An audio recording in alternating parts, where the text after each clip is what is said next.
Good morning. As we get back into the routine, I'd like to thank those of you that prayed for us while we were on our family trip. It was delightful. But now we're back. It's Monday morning, the first Monday of the new year, and we're continuing our listening in to the letter that the Apostle Paul wrote to the church in Corinth. He's specifically addressing husbands and wives. And the Christian marriage has an anchor point. It has guardrails that the non-Christian marriages don't know about. In fact, here he says, stop depriving one another, except by agreement for a time, so that you may devote yourselves to prayer, and come together again so that Satan will not tempt you because of your lack of self-control. But this I say by way of concession, not of command. Yet I wish that all men were even as I myself am. However, each man has his own gift from God, one in this manner and another in that. At the end of this text, he's saying, I wish everyone was single like I am. But I understand that God has gifted some people to be single, and he's gifted other people to be married. So with that idea, like the secondary idea here out of the way, consider the first one. He says, stop depriving one another.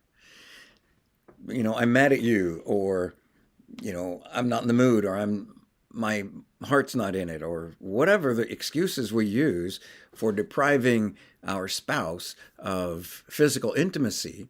He says, nope, you bought into some kind of a deception, and it's not real, it's not true. So you stop depriving each other, except for, by agreement, we're going to fast, we're going to abstain from intimacy for a short amount of time so that we can devote ourselves to prayer. Now, there are certain circumstances in a marriage where you may need to go to your separate corners and pray. And each one of you then draws close to Christ, and he draws you close to himself and to each other.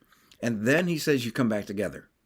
But the only reason to deprive your spouse of physical intimacy is to, by agreement, to separate for a little bit and pray. But then come back together, because if you don't, there are just almost overwhelming temptations out in the world for you to be immoral.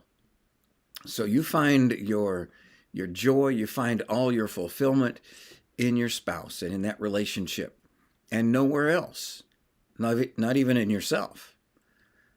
So with that idea, we rejoice in the fact that we devote ourselves to each other. We devote ourselves to prayer. The last time we were together like this, we recognize that, my body is not mine. It belongs to Jesus and to Mitzi. Her body is not hers. It belongs to Jesus and to me. And in that order. And when we arrange our Christian mindset and our Christian marriage in line with Christ, then we experience the blessings of heaven. So I just want to bless those of you that are married. If you're not married, God bless you for that. God has gifted you, at least for the moment, to be single. Rejoice in that. If you want to be married, then pursue that. But at the moment, if you're single, be grateful for the gift that God has given to you in whatever circumstance you are. God bless you. He loves you.